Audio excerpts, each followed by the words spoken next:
હમણાં માર્કેટમાં તમે ઘણી જગ્યાએ સાંભળ્યું હશે કે બાયોડીઝલ છે એનું ચલણ વધ્યું છે. ઘણી બધી ટ્રાવેલ્સની બસો ચાલે છે તો એની અંદર પણ બાયોડીઝલ છે એનો વપરાશ થઈ રહ્યો છે.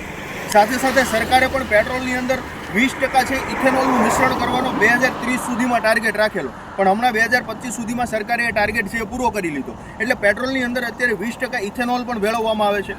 એટલે ક્યાંક ને ક્યાંક જે બાયો વસ્તુ છે એટલે કે શેરડી છે એમાંથી ઇથેનોલ બને છે, પણ ઘણી બધી એવી વસ્તુ છે જેમાંથી બાયોડીઝલ બનાવવામાં આવે છે. તો ખાસ તમને આજે એ છોડ બતાવું જેમાંથી બાયોડીઝલ બનાવવામાં આવે છે. આ છોડ જે છે એને જેટ્રોફાના નામથી ઓળખવામાં આવે. એની ઓળખ આવી રીતે થાય. આ એના બીજ છે અને કપાસ જેવા જ એના કંઈક પર્ણો છે જોવા મળે, પણ જે તાજા પર્ણો હોય આ પ્રકારના ગુલાબી હોય અને પછીથી એ લીલા થઈ જાય.